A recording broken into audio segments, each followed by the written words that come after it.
वक्रतुंड महाकाय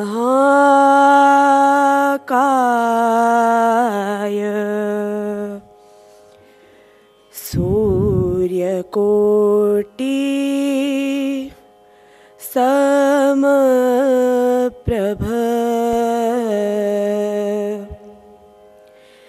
निर्विघ्नं कुरु मे देव सर्वकार्येषु सर्वदा। देवगृहीया भक्तजनाना गौरी नंदन पावला सिद्धिविनायक शूर्पकर्णः चिंतामणि गधावला। देवगृहीया भक्तजनाना गौरी नंदन पावला सिद्धिविनायक शूर्पकर्णः चिंतामणि गधावला।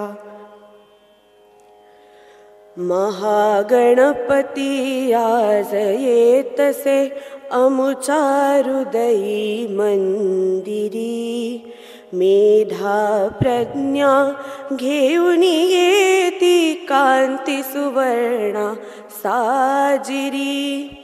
एकदन्तः विघ्ननाशन परशु घेऊन धावला सिद्धिविनायक शूर्पकर्णः चिंतामणि गधावला।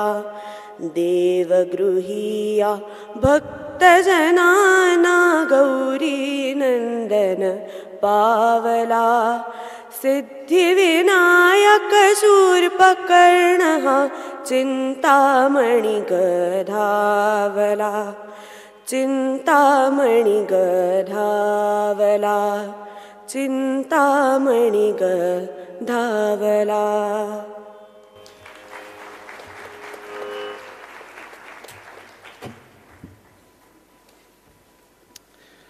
धन्यवाद सिद्धा पाटणकर जिनी आपलं हे सुंदर ईशस्तवन गाऊन सुरुवात केली. नमस्कार, मी तन्मय कानेटकर तुम्हा सगळ्यांचं आजच्या अनुरूप वर्धापन दिनाच्या कार्यक्रमात मनापासून स्वागत करतो. जेव्हा आम्ही असं ठरवलं की वर्धापन दिनाचा कार्यक्रम करायचा आणि त्याच्यासाठी कोणत्या तरी जोडप्याला आपण इन्व्हाइट करावं आणि त्यांच्याशी गप्पा माराव्यात, हे 2 वर्षापूर्वीचा किस्सा सांगतोय मी.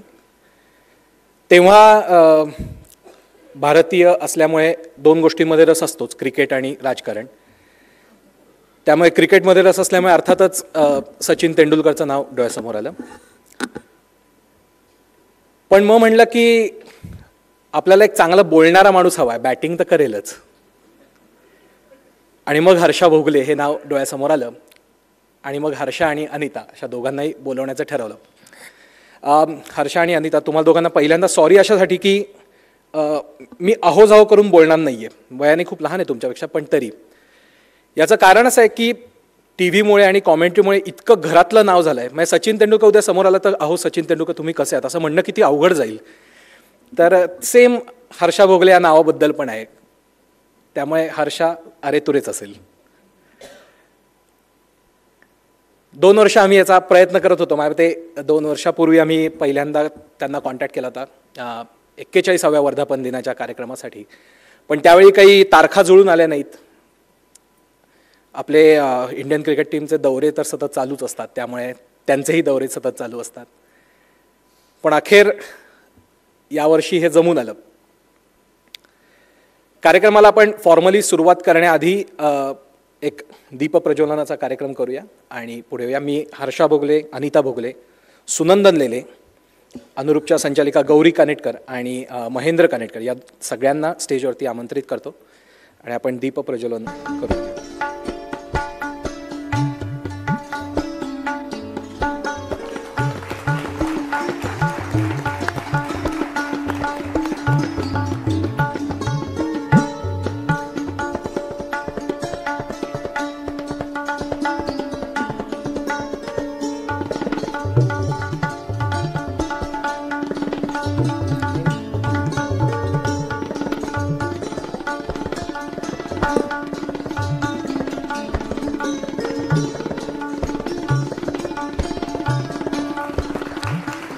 सगळ्यांना विनंती आहे की त्यांनी पुन्हा खालीच जाऊन बसायचं आहे. सुरुवातीला थोडक्यात अनुरूपबद्दल आणि अनुरूपच्या आजपर्यंतच्या जर्नीबद्दल एक छोटंसं प्रेझेंटेशन मी दाखवणार आहे आणि मग आपण कार्यक्रमाच्या पुढच्या भागाकडे जाणार आहोत.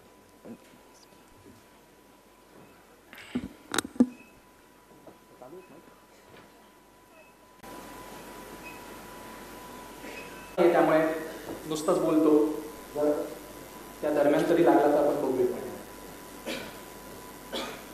अनुरूपची माहिती तुमच्यापैकी बहुतेक सगळ्यांना आहे, पण तरी नेमका हा प्रवास कसा होता, कसा आहे याची माहिती सगळ्यांना असतेच असं नाही, आणि त्यामुळे मी आज इथे उभा आहे. आजपासून साधारणपणे 43 वर्षांपूर्वी पुण्यामध्ये अंजली कानेटकरांनी अनुरूप विवाह संस्थेची मुहूर्तमेढ ठेवली. 1975 साली 43 वर्ष उद्या गुढीपाडव्याला पूर्ण.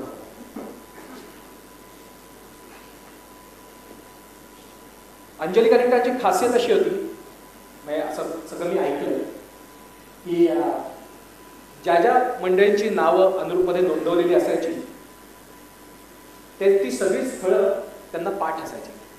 अंजली कानेटकर म्हणजे माझी आजी आणि क्लास पुढचे स्लाइड, ही माझी आजी अंजली कानेटकर, आणि स्थळं तर सगळी पाठ असायची. त्यानंतर साधारणपणे सगळी धुरा अनुरूपची ही गौरी कानेटकरांकडे आजीने सुपूर्द केली. गौरी कानेटकर म्हणजे अंजली कानेटकरांची मोठी सून. आणि गौरी कानेटकरांना त्यांच्या पूर्ण कुटुंबाने खूप चांगली साथ दिली. त्यात दोघे महत्त्वाचे, महेंद्र कानेटकर म्हणजे गौरी कानेटकरांचे पती आणि अमेय कानेटकर म्हणजे मोठा मुलगा, ज्यांनी अनुरूपची पहिली वेबसाईट बनवली होती 2001 मध्येच. त्या टाईमलाईनकडे आपण येऊच यात, पण हा उजवीकडे आहे तो अमेय कानेटकर आणि डावीकडे आहेत ते माझे वडील महेंद्र कानेटकर. या सगळ्या फोटोजमध्ये माझा नाही आहे कारण मी इथेच आहे. ओके, टाईमलाईन बघूया आपण अनुरूपची आजपर्यंतची. 1975 मध्ये सुरुवात झाली. 1995 मध्ये तोपर्यंत 20 वर्ष उलटून गेली होती आणि अनुरूपचा विस्तार बऱ्यापैकी झाला होता. फक्त पुण्यातच नाही तर पुण्याबाहेरूनही अनेक लोक अनुरूपमध्ये येत होते, नाव नोंदवत होते आणि लग्न करू पाहत होते, जोडीदार शोधत होते. या सगळ्यांपर्यंत पोहोचण्यासाठी पूर्वी ऑफिसमध्ये रजिस्टर्स ठेवलेली असायची आणि लोक तिथे येऊन स्थळं शोधायचे. पण पुण्याबाहेरच्या लोकांपर्यंत पोहोचणं किंवा पुणेही विस्तारत होतं, पुण्यात लांब राहणाऱ्या लोकांपर्यंत पोहोचणं हे गरजेचं होतं. आणि म्हणून पहिल्यांदा घरपोच मासिक अनुरूपने सुरू केलं ते 1995 मध्ये. 2000 साली गौरी कानेटकर म्हणजे अंजली कानेटकरांची मोठी सून या अनुरूपमध्ये पूर्ण वेळ काम करू लागल्या. पहिल्यांदा कर्वेनगर भागामध्ये अनुरूपची एक वेगळी शाखा चालू करून आणि मग नंतर पूर्णपणेच गौरी कानेटकरांनी सगळी धुरा स्वतःच्या खांद्यावरती घेतली. 2001 मध्ये अमेय कानेटकरनी पहिली अनुरूपची वेबसाईट लॉन्च केली, anurupvivaha.com.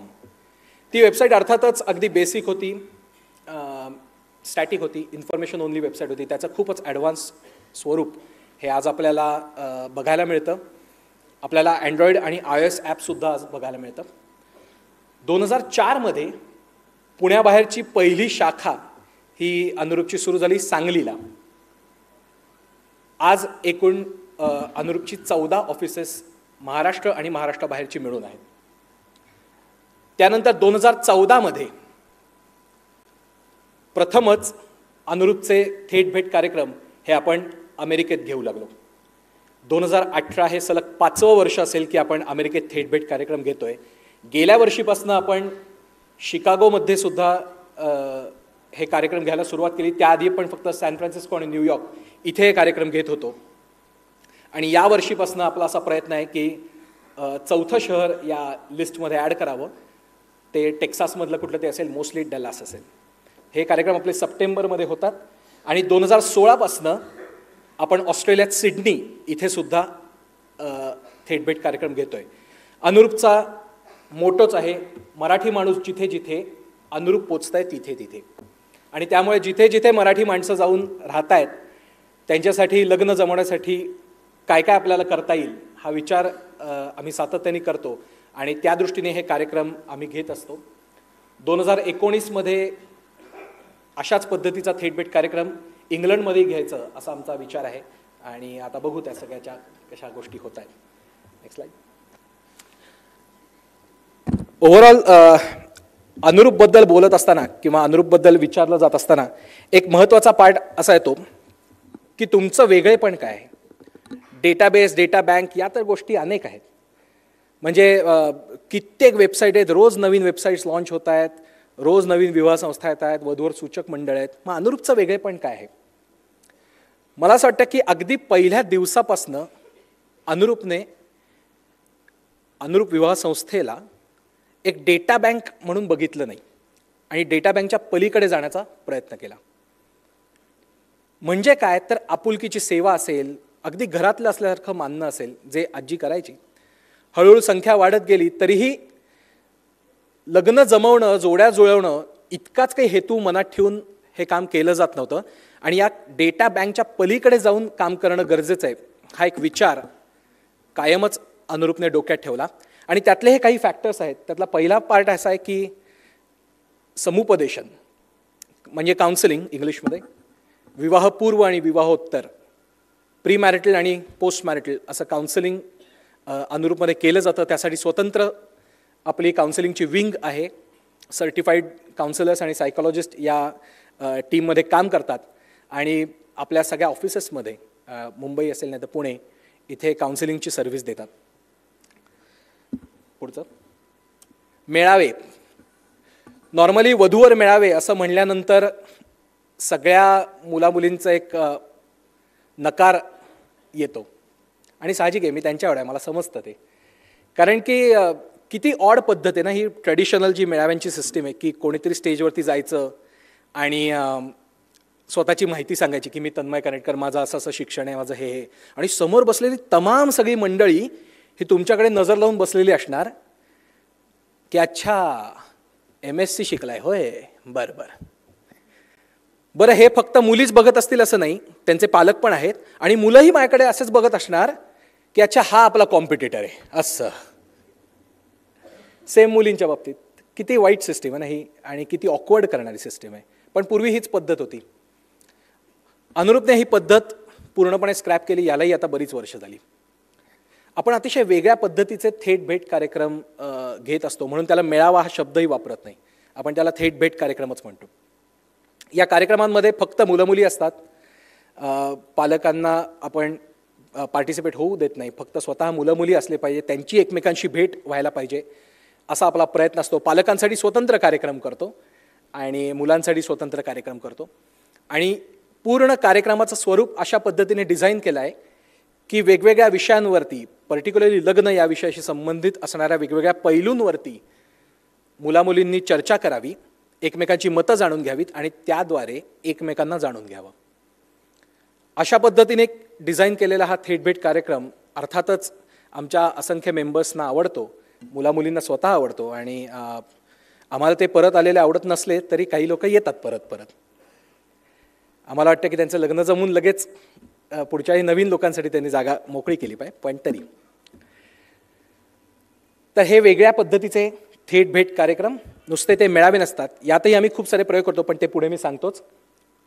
कार्यशाळा, आपण कार्यशाळाही घेतो. पुण्यात एक, मुंबईत एक, अशा वर्षातनं किमान 2 आपण पूर्ण दिवसाच्या कार्यशाळा घेतो आणि अनेक जाहीर कार्यक्रम की ज्याचाच हा आजचा भाग आहे. Next slide. आता एकेका कार्यक्रमाबद्दल सांगतो. मी फार तपशिलात जाणार नाही आहे, अगदी मोजकं 2-2 वाक्यात कार्यक्रमांबद्दल सांगणार आहे.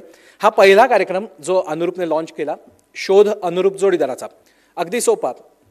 अनुरूप जोडीदाराचा शोध कसा घ्यावा, काय करावं, काय करू नये, काय टाळावं, काय पाळावं, डूज अँड डोंट्स. हा अर्थातच मुलामुलींसाठीचा कार्यक्रम होता आणि हा जेव्हा कार्यक्रम झाला तेव्हा अनेक मुलं मुली आमच्याकडे आले आणि आम्हाला म्हणले की हे सगळं जे तुम्ही आम्हाला सांगितलं आहे हे आम्हाला खूप जास्त आवडलं आहे आणि खूप इंटरेस्टिंग वाटलं आहे. फक्त एक आमची रिक्वेस्ट आहे. अनेक लोकांनी आम्हाला फीडबॅकमध्ये सांगितलं, प्रत्यक्ष भेटून सांगितलं, आमची एक रिक्वेस्ट आहे. आम्ही म्हटलं काय बरं रिक्वेस्ट आहे.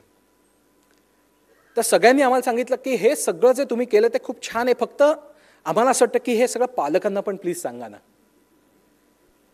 आम्ही म्हटलं व्हॅलिड मुद्दा आहे, पालकांनाही आपण सामावून घेतलं पाहिजे आपलं लग्न ठरवण्याच्या प्रक्रियेत पालकांची असणारी इन्व्हॉल्वमेंट बघता आपल्याला हे केलंच पाहिजे.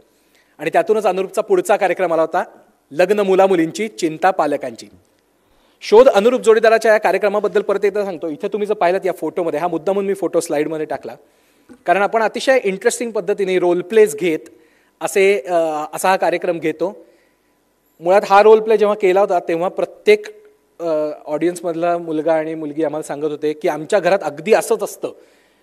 रोज घरी गेलं की पालक काहीतरी सांगतात की आता बघा स्थळं काढून ठेवली आहेत आणि पुढे व्हा, किती दिवस झाले, सगळं वेळेत व्हायला पाहिजे, वगैरे वगैरे वगैरे वगैरे.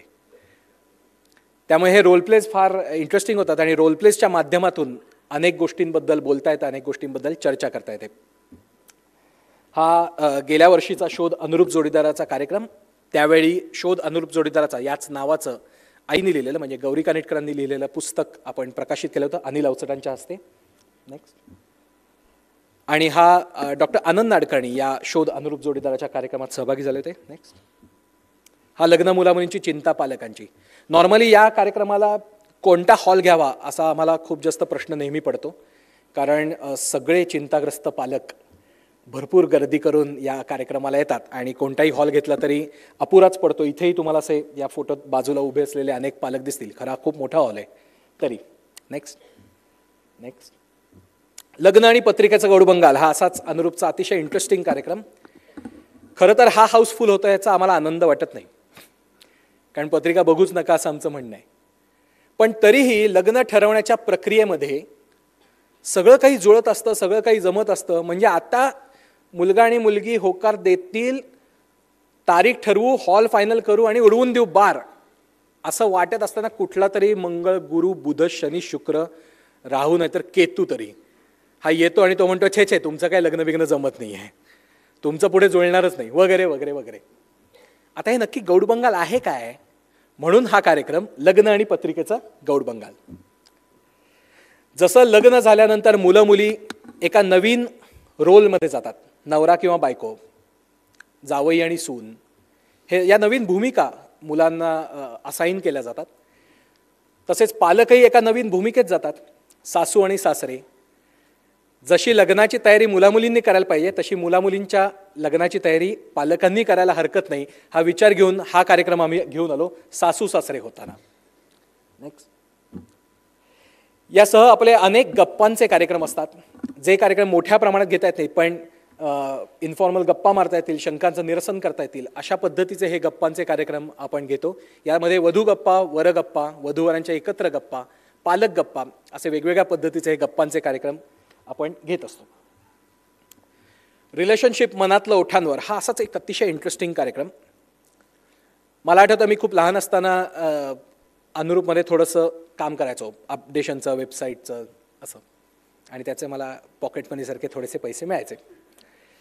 ते काम करत असताना आमच्या फॉर्ममध्ये एक कॉलम आहे की अशी काही माहिती की जी तुम्हाला सांगायला आवडेल, काही गोपनीय माहिती किंवा काही. त्या फॉर्ममध्ये रिलेशनशिपबद्दल, पास्ट रिलेशनशिप्सबद्दल, गर्लफ्रेंड्स किंवा बॉयफ्रेंड्सबद्दल फार कमी वेळा माहिती लिहिली असायची, जवळजवळ नसायचीच. आता हे गोष्टी दिसायला लागल्यात. तर हा विषय लग्नाच्या बाबतीत अडचण ठरू नये किंवा यांनी कॉम्प्लिकेशन्स होऊ नयेत आणि याला एक योग्य पद्धतीने गाईड केलं जावं, याकडे योग्य पद्धतीने बघितलं जावं म्हणून हा कार्यक्रम आम्ही घेऊन आलो. रिलेशनशिप मनातलं ओठांवर. इथले जे फोटो आहेत ते एक थोडासा वेगळा कार्यक्रम आम्ही तो केला होता. नुसतं रिलेशनशिप्सबद्दल बोललो नव्हतो तर सोशल मीडियावरती पण बोललो होतो.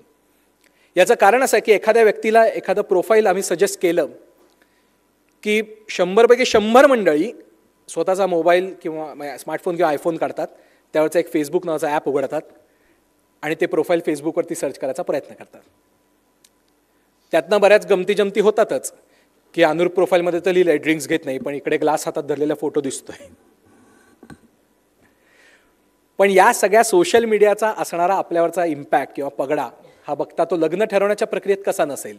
आणि म्हणून हा कार्यक्रम सोशल मीडिया आणि लग्न तो आम्ही क्लब केला होता, रिलेशनशिप, सोशल मीडिया आणि लग्न या नावाने. फंडा लाईफ पार्टनरचा हा असाच एक इंटरेस्टिंग कार्यक्रम. हा फक्त मुलामुलींसाठीचा कार्यक्रम असतो की ज्यामध्ये पुन्हा एकदा आम्ही लाईफ पार्टनरचे फंडे काय काय असू शकतात आणि असले पाहिजेत आणि त्याची काय खबरदारी घेतली पाहिजे याबद्दल बोलतो. थेट भेट कार्यक्रम मी मगाशी म्हटलं तसं आपण ग्रुप डिस्कशन्स आणि खूप साऱ्या चर्चा या माध्यमातून हे थेट भेट कार्यक्रम घेतो. हे घेत असताना मुलं मुली अजिबात ऑकवर्ड होणार नाहीत अशा पद्धतीची रचना तिथे असते. अशा विषयांवरती त्यांना बोलतं केलं जातं जे लग्न आणि वैवाहिक आयुष्य याबद्दल आहेत. हे सगळे विषय निगडीत आहेत. हा जो फोटो दिसतोय हा 2015 मधल्या सॅन फ्रान्सिस्को थेटभेट कार्यक्रमाचा आहे. नेक्स्ट, आपण जे वेगवेगळ्या पद्धतीचे थेटभेट कार्यक्रम घेतो त्यातला हा एक इंटरेस्टिंग थेटभेट कार्यक्रम. हा आहे मान्सून थेटभेट कार्यक्रम. आपण दर जुलैमध्ये हा एक थेटभेट कार्यक्रम घेतो, ज्यामध्ये नॉर्मली इतर वेळी असं होतं की एक 4 तासाचा आपला कार्यक्रम असतो, पण मान्सून थेटभेट कार्यक्रमात आपण सगळे जे पार्टिसिपंट्स असतात ते एकत्र अनुरूप ऑफिसपाशी जमतात, एका बसमध्ये बसतात आणि सगळे एकत्र सिंहगडाच्या पायथ्याशी जातात. आणि त्यावेळी अर्थातच मान्सून असतो, पाऊस पडत असतो आणि अतिशय मस्त वातावरण असतं आणि दिवसभर हा थेटभेट कार्यक्रम होतो. अतिशय पॉप्युलर असा हा कार्यक्रम आहे. आम्हाला रजिस्ट्रेशन थांबवायला लागतात. त्याचं हे काही फोटोज. याच पद्धतीचा अजून एक थेटभेट कार्यक्रम आम्ही गेल्या वर्षीपासून घ्यायला सुरुवात केली, तो म्हणजे बार्बेक्यू थेटभेट कार्यक्रम. म्हणजे टिपिकल मेळाव्यांच्या पलीकडे जाण्याचा जो प्रयत्न आहे त्यातला हा एक प्रयत्न आमचा, बार्बेक्यू थेटभेट, की जेव्हा तुम्ही बार्बेक्यू पदार्थांचा आस्वाद घेत घेत एकमेकांशी गप्पा माराव्यात, जितकं इन्फॉर्मली गप्पा मारता येतील तितकं माराव्यात आणि एकमेकांना जाणून घेण्याचा प्रयत्न करावा. नेक्स्ट, आणि महत्त्वाचा कार्यक्रम किंवा कार्यशाळा म्हणजे रंग लग्नाचे लग्नापूर्वीच जाणायचे. ही आपण दिवसभराची कार्यशाळा घेतो. एक वर्कशॉप असतं हे दिवसभराचं. यामध्ये अतिशय तज्ज्ञ मंडळी गायडन्ससाठी येतात. डॉक्टर्स असतात, गायनेकॉलॉजिस्ट असतात, सेक्सॉलॉजिस्ट असतात, सायकॉलॉजिस्ट असतात आणि रंग लग्नाचे याविषयी या पूर्ण वर्कशॉपमध्ये बोलत असतात. सुमारे 16 वर्षांपूर्वी आपण 15 वर्षांपूर्वी ही कार्यशाळा घ्यायला सुरुवात केली होती. मला आई आणि बाबा सांगतात की जेव्हा ही कार्यशाळा घेतली तेव्हा त्यांच्या मनात अशी चिंता होती की खरंच गरज आहे का या कार्यशाळेची, आणि एवढ्या सगळ्या कशाला, सगळ्यांना सगळं माहिती असतं की इंटरनेटचा जमाना आहे, कोणाला आता काय माहीत नसतं. पण सलग 16 वर्ष झाली, 16वं वर्ष येत आहे की जेव्हा आम्हाला ही कार्यशाळा घ्यावी वाटते आहे, घेणं गरजेचं वाटतं आहे. इतकंच नव्हे तर ते स्केलअपही करावंसं वाटतं आहे. त्यामुळे पूर्वी आम्ही वर्षातनं एक घ्यायचो, तर आता मुंबईत ही दुसरी कार्यशाळा आम्ही घ्यायला सुरुवात केली आहे आणि यालाही प्रचंड प्रतिसाद नेहमीच मिळतो. ही अनुरूपच्या कार्यक्रमांची काही एक आकडेवारी आहे. आम्ही जेव्हा हे कार्यक्रम घ्यायला सुरुवात केली आणि यातले बहुतांश कार्यक्रम, थेटभेट कार्यक्रम आणि कार्यशाळा सोडली तर सगळे लोकांसाठी खुले आणि मोफत असतात. कार्यशाळेसाठी सुद्धा अतिशय नॉमिनल फी आपण घेतली असते, जेवण आणि लॉजिस्टिक्सची. पण मुख्यतः या कार्यक्रमाचा हेतू हा प्रबोधन हा आहे. आम्हाला असं वाटतं की लग्न जमवणं किंवा अनुरूपविवाह.com असणं, अनुरूप विवाह संस्था एक एस्टॅब्लिशमेंट म्हणून असणं हा व्यवसायाचा भाग असला तरीही ही आपली सोशल रिस्पॉन्सिबिलिटी आहे की या विषयाशी संबंधित असणाऱ्या खाचखळग्यांची माहिती ही आपल्या मेंबर्सना, त्यांच्या पालकांना आणि त्यांच्याशी निगडीत असणाऱ्या सर्वांना करून दिली पाहिजे. त्याबद्दल मार्गदर्शन दिलं पाहिजे आणि तेही शास्त्रशुद्ध पद्धतीने. आणि म्हणून आपल्याकडे काउन्सिलर्स आणि सायकॉलॉजिस्टची पूर्ण फळी कायम कार्यक्रमांमध्ये आणि आपल्या ऑफिसमध्येही उपलब्ध असते. आणि हे बंद झालं आहे. सो मी आकडेवारीबद्दल सांगत होतो. जेव्हा आम्ही हे कार्यक्रम सुरू केले तेव्हा लोकांची खूप मागणी यायला लागली की आमच्याकडे पण कार्यक्रम करा, अजून करा, तुम्ही थोडेच कार्यक्रम घेताय. आम्ही वर्षाला 25 विकेंड्सलाच कार्यक्रम करता येतात, शनिवार रविवारच बघायला लागतात, तर 25 कार्यक्रम करू शकायचो 2014 साली, 2015 साली, 14 साली. 2015 मध्ये हा आकडा आम्ही 35 पर्यंत वाढवू शकलो. 35 कार्यक्रम आम्ही वर्षाला घेतले. 2015 मध्ये 2016 मध्ये एकूण 55 कार्यक्रम आम्ही घेतले. 52च विकेंड्स असतात आणि प्रत्येक विकेंडला कार्यक्रम घेण्याचा प्रयत्न करत एकूण 55 कार्यक्रम अनुरूपने वेगवेगळ्या शहरांमध्ये वेगवेगळ्या ठिकाणी घेतले. गेल्या वर्षी म्हणजे 2017 मध्ये 31 डिसेंबरला शेवटचा रविवार होता आणि 31 डिसेंबरच्या त्या शेवटच्या रविवारी अनुरूपचा 2017 मधला 72वा कार्यक्रम झाला. आणि 2018 मध्ये आत्ताच 103 कार्यक्रमांचं नियोजन आहे आणि यात अजून भरच पडते. हे सगळे कार्यक्रम अतिशय वेगवेगळ्या शहरांमध्ये वेगवेगळ्या देशांमध्ये असे आपण नेतो आणि आपण करायचा प्रयत्न करतो. आजचा अनुरूपचा या वर्षातला 2018मधला 24वा कार्यक्रम आणि मार्च संपेपर्यंत एकूण कार्यक्रम 27 झाले असतील. आत्तापर्यंत तुम्ही सगळे वगळता अनुरूपच्या प्रोग्रॅममध्ये म्हणजे जाहीर कार्यक्रमांमध्ये साधारणपणे 1500 मंडळींनी उपस्थिती लावली आहे, 1500पेक्षा जास्त. आणि अनुरूपचे जे थेटभेट कार्यक्रम आहेत त्यांनी आत्तापर्यंत मार्चपर्यंत त्याच्यात 1300 मंडळींनी सहभाग नोंदवला आहे. तर हा आपण एकदम वेगळ्या पद्धतीने वेगळ्या गतीने हे कार्यक्रम वेगवेगळ्या ठिकाणी करायचा प्रयत्न करतो आहोत आणि त्याचाच हा टप्पा आहे. 103च्याही पुढे आम्हाला जायचं आहे. तुम्हाला आत येत असताना सगळ्यांना पॅम्फलेट एक दिलं गेलं असेल, त्याच्यावरती लिहिलं आहे सुपर एप्रिल. आपण गेल्या वर्षी एक प्रयोग असा केला की आपल्याला जास्तीत जास्त लोकांपर्यंत हे कार्यक्रम पोचवायचे, जास्तीत जास्त लोकांपर्यंत आपल्या सगळे विचार पोचवायचे. तर आपल्याला कार्यक्रम खूप जास्त केले पाहिजेत शहरांमध्ये वेगवेगळ्या. आणि म्हणून गेल्या वर्षी नोव्हेंबरमध्ये सुपर नोव्हेंबर असा एक आम्ही कार्यक्रम आयोजित केला. कार्यक्रम म्हणण्यापेक्षा एक महिना आयोजित केला, जेव्हा एका महिन्यात आम्ही 5 वेगवेगळ्या शहरांमध्ये मिळून एकूण 17 कार्यक्रम घेतले. आणि त्यावेळी अर्थातच अनुरूपच्या टीमने जोरदार काम केलं आणि सगळे कार्यक्रम यशस्वी करून दाखवले. आणि म्हणून एप्रिलमध्ये यावर्षी आम्ही एकाच महिन्यामध्ये 6 वेगवेगळ्या शहरांमध्ये एकूण 20 कार्यक्रमांचं आयोजन केलं आहे. आणि अर्थातच याही वर्षी पुन्हा नोव्हेंबरमध्ये एक सुपर नोव्हेंबर होईलच. त्यामुळे 103 हा जरी आत्ताचा नियोजनाचा आकडा असला तरी मला असं वाटतं की 120 ते 125 कार्यक्रम तरी यावर्षी आम्ही नक्की करू शकू. या सगळ्या मागचा विचार काय आहे? आम्हाला असं वाटतं की इथे लग्न जमते ही अनुरूपची टॅगलाईन आहे, पण तिथे आमची जबाबदारी संपत नाही. लग्न तर जमेलच, डेटाबेस डेटा बँक हे सगळं आहेच, पण त्या पलीकडे जाऊन इथे लग्न जमते इथपासून आपल्याला इथे लग्न टिकते, फुलते, प्रगल्भ होते इथपर्यंत जायचं आहे. इथे जमणारं लग्न हे बहरलंही पाहिजे असं आम्हाला वाटतं आणि त्या दृष्टीने हे सगळे कार्यक्रम आहेत. आम्हाला असं वाटतं की इथे लग्न टिकते ते इथे लग्न बहरते हा जो प्रवास आहे याची तयारी लग्नाआधीच सुरू व्हायला हवी. आणि म्हणून अनुरूपने ही जबाबदारी स्वतःच्या खांद्यावरती घेतली आहे. एक सोशल रिस्पॉन्सिबिलिटी मानून ही जबाबदारी घेतलेली आहे. त्याच कार्यक्रमांच्या साखळीतला आजचा कार्यक्रम, वर्धापन दिनाचा कार्यक्रम करायचा तर नुसतंच अनुरूपचं कौतुक स्वतःचं पाठ थोपटून घ्यायची आणि छान म्हणायचं, या पलीकडेही आपण गेलं पाहिजे असा एक विचार आमच्या डोक्यात आला. आणि म्हणून एका जोडप्याची आपण मुलाखत घ्यावी आणि विचारावं तरी खरं त्यांना की कसं आहे त्यांचं सहजीवन, ते खरंच अनुरूप आहेत का, असतील तर पहिल्यापासून होते का, नसतील तर कसे होत गेले, या सगळ्यावरती आपण चर्चा करावी. म्हणून हा आजचा कार्यक्रम, जेव्हा आपण हर्षा आणि अनिता यांना प्रश्न विचारणार आहोत, यांच्याकडनं बरेच माहिती जाणून घेण्याचा प्रयत्न करणार आहोत. आणि त्यासाठी अर्थातच आपल्याला सुनंदन लेले हे ज्येष्ठ पत्रकार मदत करणार आहेत. मी आता आपल्या सगळ्या प्रमुख पाहुण्यांना हर्षा, अनिता आणि सुनंदन लेले यांना आणि अर्थातच गौरी कानेटकर यांना स्टेजवर येण्याची विनंती करतो. आपण सर्वप्रथम आपल्या 3ही प्रमुख पाहुण्यांचं स्वागत करूया फळांची परडी देऊन. मी आईला विनंती करतो की सर्वप्रथम अनिता भोगले यांना फळांची परडी देऊन स्वागत करावं.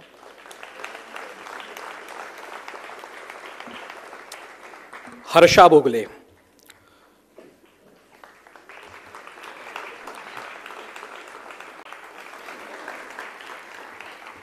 सुनंदन लेले,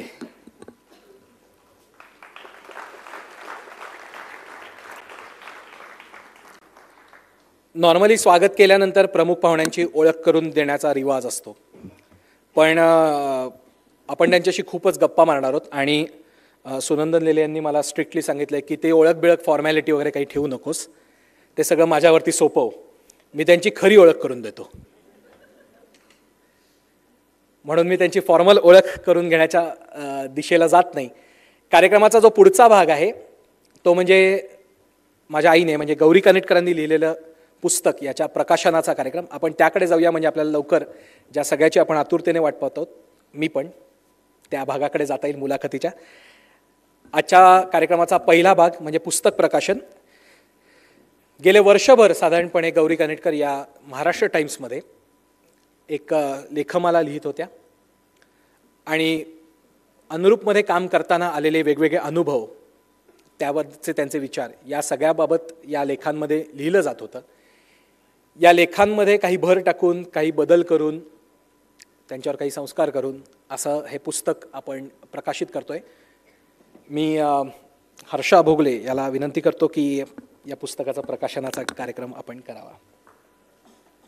पुस्तकाचं नाव आहे रंग लग्नाचे, लग्नापूर्वीच जाणायचे.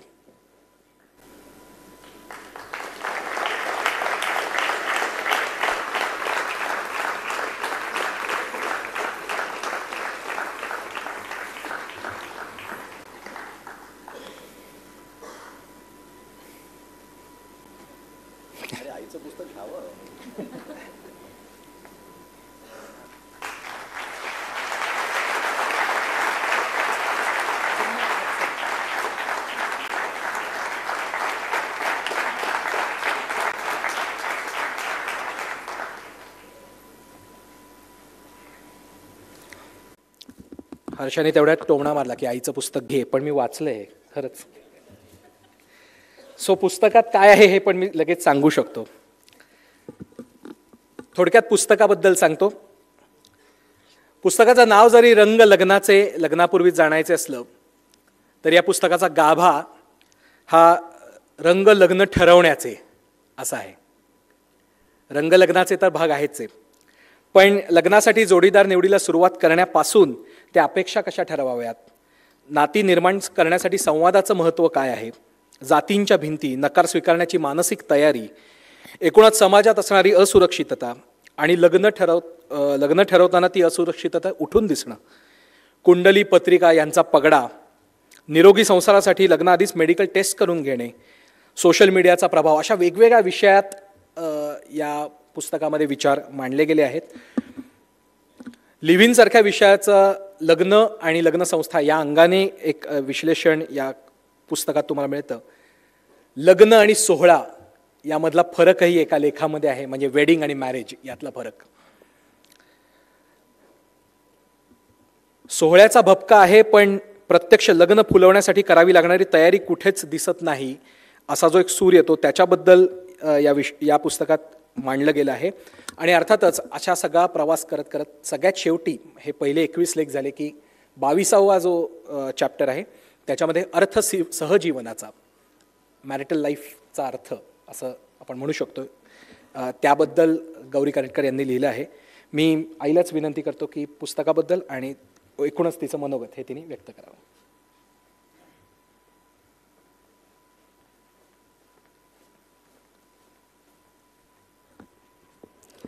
नमस्कार. व्यासपीठावरील सगळे मान्यवर आणि सभागृहातले सगळे मान्यवर आणि अनुरूपचा माझ्या खांद्याला खांदा लावून मदत करणारा आमचा सगळा स्टाफ. आज अनुरूपचा 43वा वर्धापन दिन साजरा करत असताना खूप खूप आनंद होतोय. त्याचवेळी खूप संमिश्र भावना पण आहेत. गेली जवळपास 18 वर्ष मी अनुरूपमध्ये काम करते.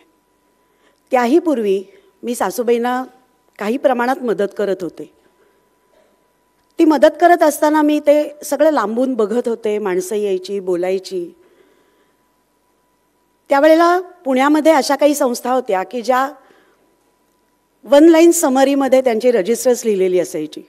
म्हणजे एका ओळीमध्ये त्या मुलाची किंवा मुलीची माहिती, म्हणजे कुठली जात, शिक्षण, वय, उंची, पगार, कुठे काम करतो ते लोकेशन आणि बास.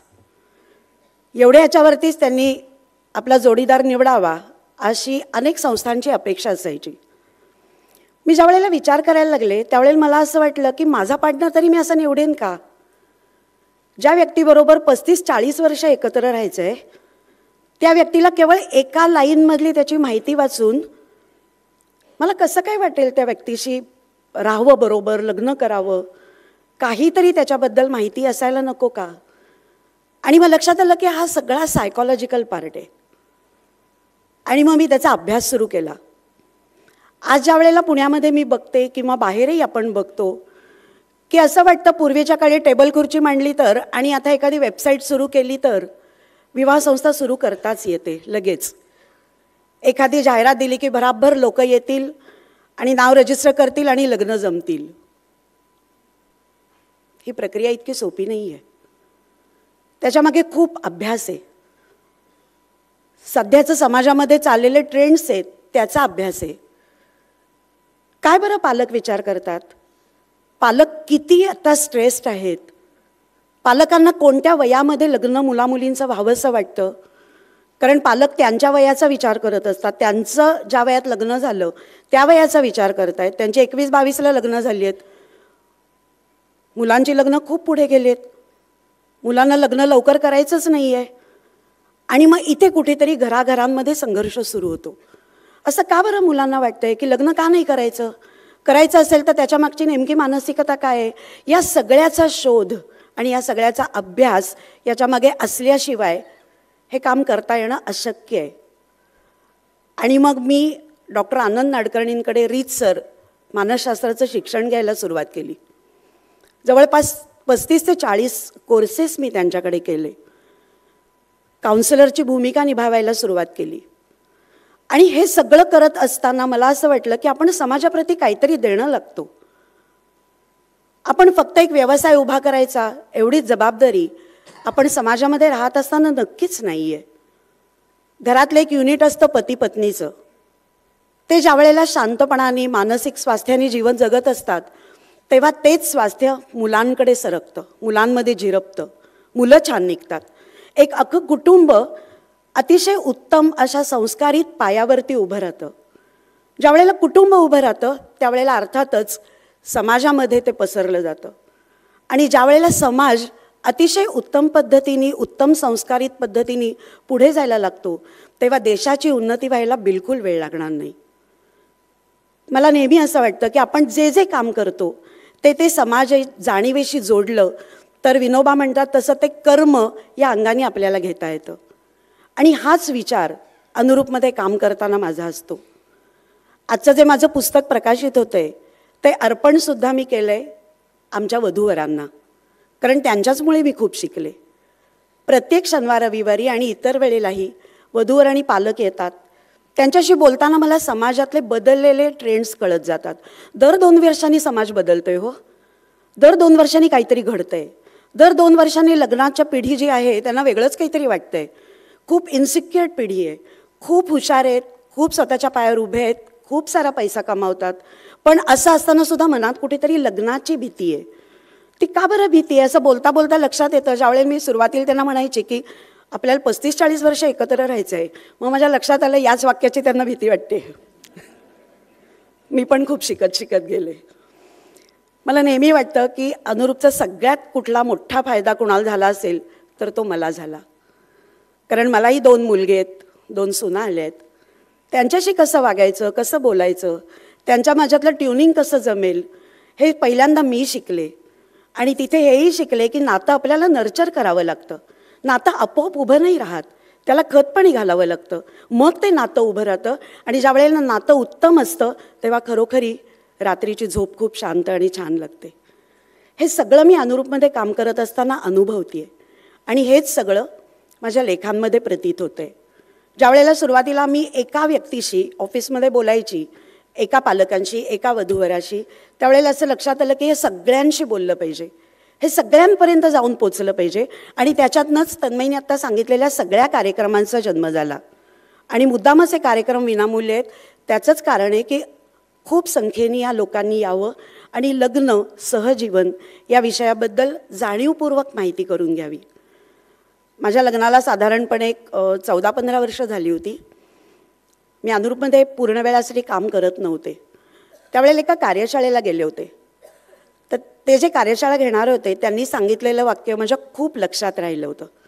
त्यांनी असं सांगितलं होतं की घरामध्ये आपण ज्या व्यक्तींबरोबर राहतो त्यांना आपल्याबरोबर राहताना बरं वाटलं पाहिजे, ही जबाबदारी आपली आहे. एकच छोटासा अनुभव सांगते आणि थांबते. ही कार्यशाळा ज्या वेळेला मी आणि माझे मिस्टर आम्ही दोघं अटेंड करायला गेलो होतो तेव्हा तन्मय 6-7 वर्षाचा होता. त्याला मी घेऊन गेले होते, त्याला कुठे ठेवायचा प्रश्न होता. आणि त्यांनी ते वाक्य ऐकलं होतं की आपण ज्या व्यक्तींबरोबर घरामध्ये राहतो त्या व्यक्तींबरोबर राहताना त्यांना बरं वाटलं पाहिजे, ही जबाबदारी आपली आहे. एक वेळ अशी आली होती की मी बँकेतर्फे दिल्लीला ट्रेनिंगला गेले होते आणि माझे मिस्टर पण ऑडिटला कुठेतरी गेले होते. दोन्ही मुलंच घरामध्ये होती. 8 दिवसांनी मी परत आले आणि खूप घर मस्त आवरलेलं होतं, मला जसं आवडतं तसं. बाथरूममध्ये मला पायावर पाणी घ्यायला अशी बादली ओतायला आवडते, ती बादली पूर्ण भरलेली होती. घरात दूध आणलेलं होतं. माझा मोठा मुलगा अमेय मला म्हणला, आई बस मस्त चहा करतो. तन्मयाला आणि कानात मला म्हणलं, एवढ्यात कपाट उघडू नको हं कपडे बदलायला. मला आलं लक्षात काहीतरी गडबड आहे. आम्ही तिघांनी मिळून छान मस्त बसलो चहा प्यायला. मग कसं ट्रेनिंग झालं, तुम्ही काय केलं 8 दिवस वगैरे अशा सगळ्या गप्पा मारल्या. आणि मग मी उठले, कपाट उघडलं कपडे बदलायचे म्हणून, तर धाड वरनं सगळे कपडे खाली पडले. आणि मग तन्मय एकदम कावराबावरा मला होऊन म्हणला, तुला बरं वाटलं की नाही पण आल्या घरी? तुला पसारा नाही की नाही आवडत? मला त्या घड्या अजून नाही का घालता येत? तिथे सांगितलं होतं की नाही त्यांनी की ज्यांच्याबरोबर आपण राहतो त्यांना बरं वाटलं पाहिजे ही आपली जबाबदारी आहे. तर मी तुला घरी आल्या बरं वाटलं की नाही? माझ्या लक्षात आलं की किती लहानपणापासून किती छोट्या छोट्या गोष्टी मुलांच्या मनात झिरपत जातात. हाच वारसा आम्ही अनुरूपमध्ये करतोय, पुढे नेतोय. आणि मला असं अगदी नक्की खात्री वाटते की या आमच्या सगळ्या कार्यक्रमांमधनं एक स्वस्थ आयुष्य, घटस्फोट कमी होऊन आपल्या मुलामुलींना निश्चितपणाने मिळेल, आपल्या वधूवरांना मिळेल आणि ते अतिशय शांत स्वस्थ असं जीवन जगतील. आणि म्हणूनच त्याच कार्यक्रमासाठी आम्ही वेगवेगळ्या जोडप्यांना इथे बोलवण्याचं कारणच ते एक रोल मॉडेल की कसं बाबा त्यांनी जमवून घेतलं एकमेकांशी, याच्यासाठी आजचे हर्षा आणि अनिता यांना बोलवलं आहे. धन्यवाद. धन्यवाद. तुम्हा सगळ्यांना विनंती आहे की तर तुम्ही उठून विंगेत जायला हरकत नाही, कारण आपण मुलाखतीसाठी थोडीशी स्टेजवरती रिअरेंजमेंट करणार आहोत.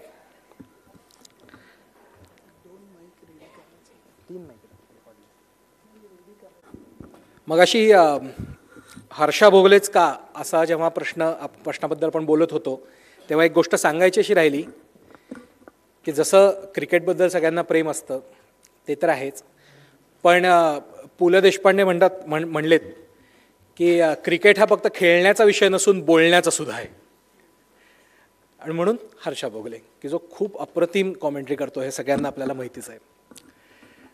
या पुस्तकाबद्दल महत्त्वाची गोष्ट, आज हे पुस्तक खाली विक्रीला उपलब्ध आहे.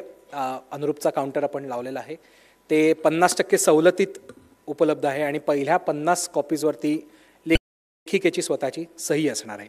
त्यामुळे पहिले 50 जे लोक असतील त्यांना स्वाक्षरी असलेलं रंग लग्नापूर्वी जाण्याचे हे पुस्तक घेता येऊ शकतं आणि तेही सवलतीच्या दरात. या व्यतिरिक्त उद्या गुढीपाडवा आहे, नवीन वर्ष आहे, त्यानिमित्त अनुरूपमध्ये नोंदणीवर घसघशीत सवलत आहे. त्यामुळे तुमच्या ओळखीत जे कोणी लग्न करू इच्छिणारे मुलं असतील त्या सगळ्यांना अनुरूपमध्ये धाडून द्या आणि नोंदणी करायला सांगा. आणि आता हर्षा आणि अनिता यांची जी काही मी ओळख करून दिली नाही आहे ती ओळख टिपिकल लेले स्टाईलनी होणार आहे असं मला सांगण्यात आलं आहे. सो ओव्हर टू सुनंदन लेले. धन्यवाद.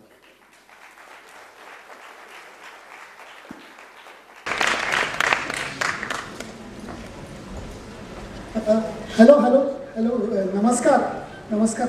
आपण अनिता कुलकर्णी ना? हो, मी अनिता कुलकर्णी. नमस्कार.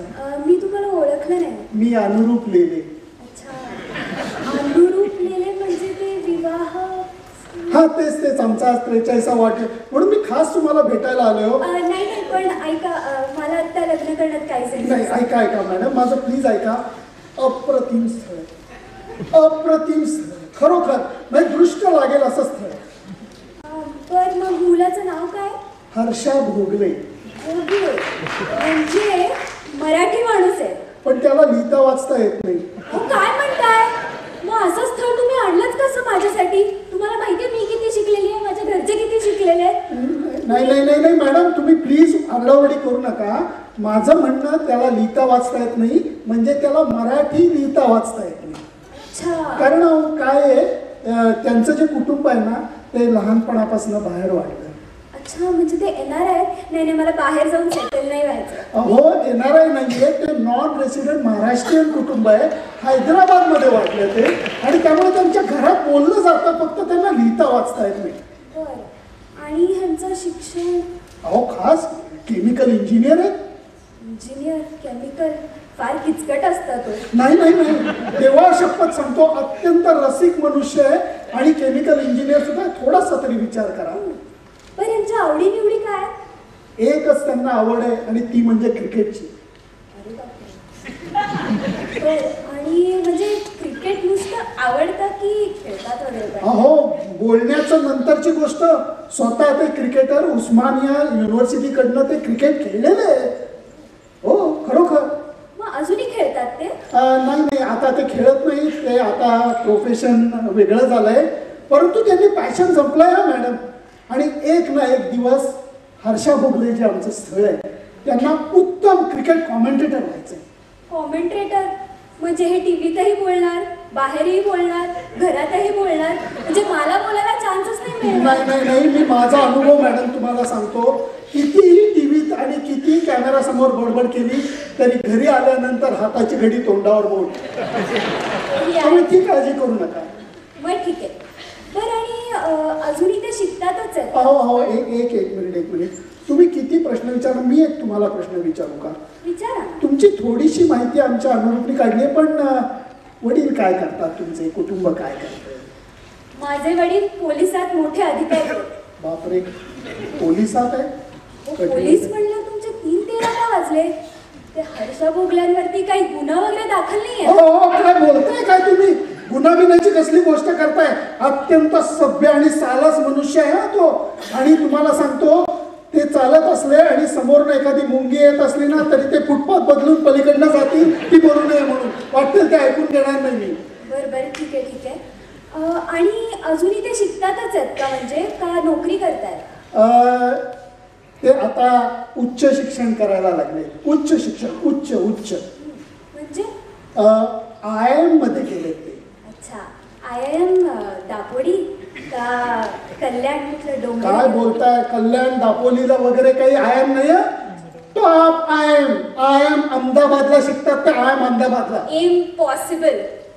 काय इम्पॉसिबल. अहो, मी पण IIM अहमदाबादची आहे.